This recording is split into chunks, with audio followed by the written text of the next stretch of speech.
एक ऐसा जंगल जिसके अंदर शादीशुदा लोग या फिर प्यार करने वाले आज तक गए तो है मगर कभी भी लौट कर वापस नहीं आए हैं। उस जंगल के अंदर आखिर ऐसा क्या है? वहाँ के आसपास के लोगों का ये मानना है कि उस जंगल के अंदर आज तक जितने भी शादीशुदा जोड़ा या फिर प्यार करने वाले गए हैं कभी भी वापस लौट कर नहीं आए हैं। मगर एक दिन उस जंगल के अंदर गलती से रमेश और प्रिया चले जाते हैं। रमेश और प्रिया दोनों की शादी तो नहीं हुआ था मगर हाँ, दोनों एक दूसरे से बहुत ज्यादा प्यार करते थे और दोनों भागकर शादी करने वाले थे। मगर उन दोनों की एक गलती की वजह से उन दोनों के साथ कुछ ऐसा हादसा हुआ जिसे सुनने के बाद आप भी हैरान हो जाओगे। आखिर उस जंगल के अंदर क्या है और उन दोनों के साथ क्या हादसा हुआ, आज की कहानी में मैं आप लोगों के साथ शेयर करने वाला हूँ। दोस्तों, कहानी शुरू करने से पहले आप लोगों को एक छोटा सा अनुरोध है। अगर आप लोगों को भी भूत प्रेत चमत्कार जादुई जैसे परियों की कहानी सुनना पसंद है तो हमारे इस चैनल में बने रहिए। आप लोगों को हमारे इस चैनल में एक से बढ़कर एक कहानी सुनने के लिए मिल जाएगा। अगर आप लोगों को हमारा ये कहानी पसंद आता है तो वीडियो को एक लाइक और हो सके तो चैनल को एक प्यारा सा सब्सक्राइब जरूर कर दीजिएगा। नमस्कार दोस्तों, मैं हूँ संतोष और आप लोग देख रहे हैं हमारा YouTube channel Bajrangi story land.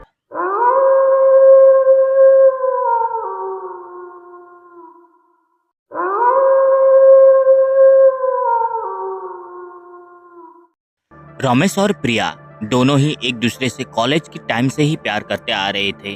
माना कि दोनों का गांव एक दूसरे से बहुत ज्यादा दूर था मगर दोनों ही एक ही कॉलेज में पढ़ाई करते थे। दोनों एक दूसरे के साथ जीने का सपना देखते थे मगर इन दोनों की प्यार का सबसे बड़ा दुश्मन इनके खुद की परिवार ही थे, क्योंकि प्रिया एक अच्छे खासे और ऊंचे खानदान की लड़की थी। दूसरी तरफ रमेश एक गरीब परिवार का था और वो एक लो कैस्ट का लड़का था। प्रिया का परिवार एक अमीर खानदान के थे।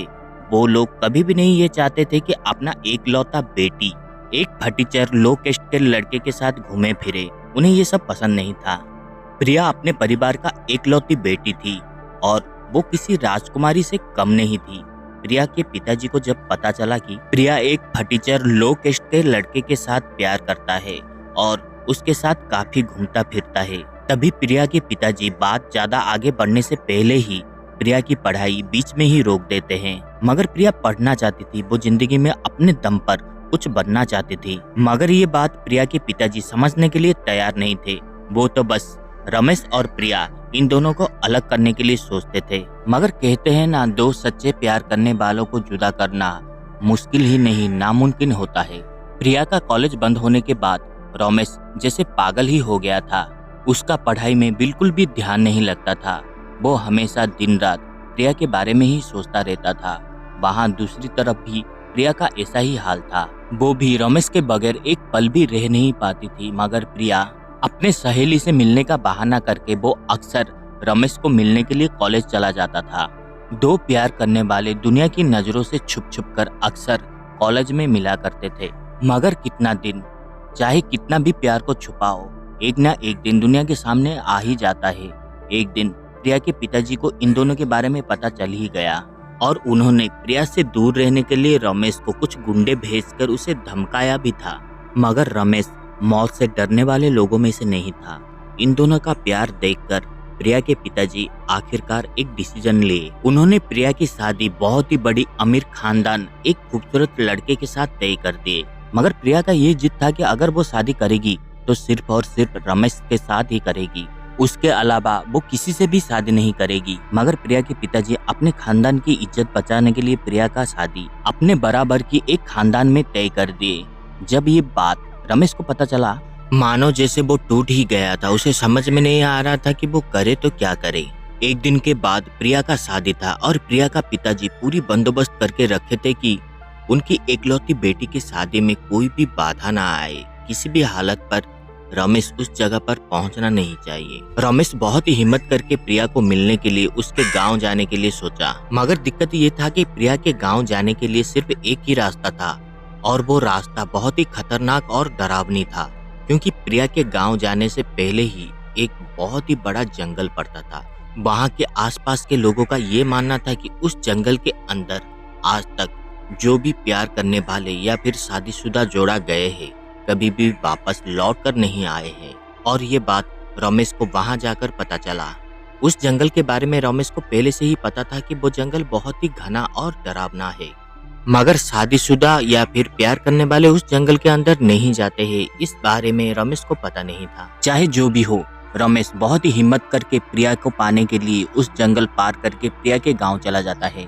रात का समय था। रमेश अपना भेष बदलकर प्रिया के गांव के अंदर घुस जाता है और जैसे तैसे करके प्रिया को उस गांव से भगाकर लेकर आ जाता है। मगर रमेश को इस बात का डर था कि आखिर वो उस अंधेरी जंगल को पार कैसे करेगा। क्या लोगों का कहना सच है? क्या उस जंगल के अंदर जो भी शादीशुदा जोड़ा या फिर प्यार करने वाले जाते हैं कभी भी लौटकर वापस नहीं आते हैं? बस यही चिंता रमेश को अंदर ही अंदर खाए जा रहा था। दोनों अंधेरी रात में हाथ पकड़कर उस जंगल के अंदर घुस गए। सुनसान जंगल, चारों तरफ अंधेरा ही अंधेरा था। दोनों एक दूसरे के हाथ पकड़कर धीरे धीरे उस जंगल में चले जा रहे थे। उस जंगल के अंदर कुछ ही दूर जाने के बाद अचानक ही रमेश को एक पेड़ के पीछे कुछ हलचल सा महसूस हुआ। रमेश एक ही जगह पर रुक जाता है और पीछे मुड़कर देखता है चारों तरफ, मगर उसे कहीं पर भी कुछ भी नजर नहीं आता है।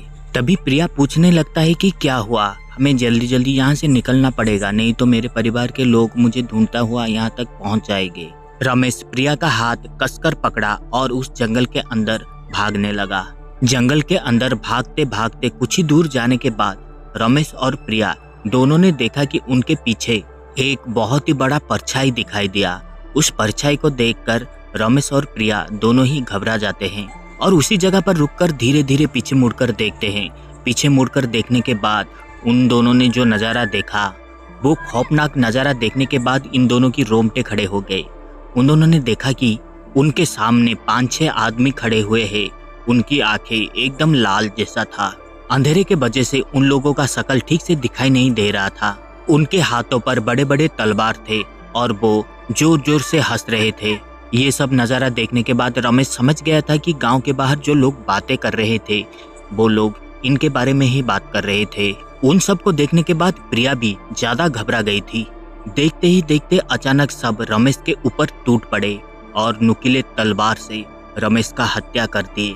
इससे पहले प्रिया को कुछ समझ में आता या फिर वो कुछ बोलती, प्रिया के सामने रमेश का लाश पड़ा हुआ था। रमेश का लाश देखकर प्रिया अचानक ही उसी जगह पर बेहोश हो गई। कुछ ही समय के बाद जब प्रिया को होश आया तो उसने देखा कि उसका हाथ और पाँव एक पत्थर से बंधा हुआ था और ठीक उसके सामने उसके पिताजी और कुछ लोग खड़े हुए थे। अपने पिताजी को अपने सामने देखकर प्रिया हैरान हो गई।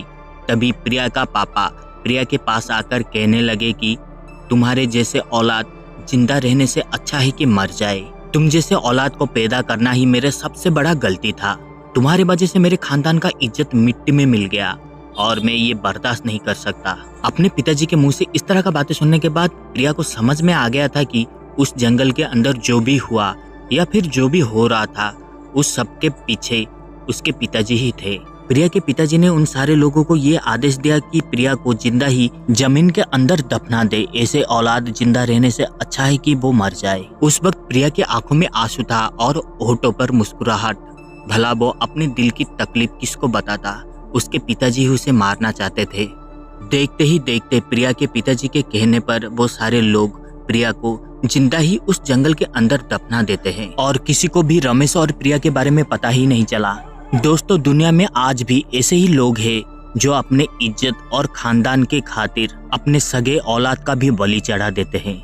तो दोस्तों, ये था हमारा एक छोटी सी कहानी। वैसे आप लोगों को हमारा ये छोटी सी कहानी कैसा लगा मुझे कमेंट में जरूर बताएगा।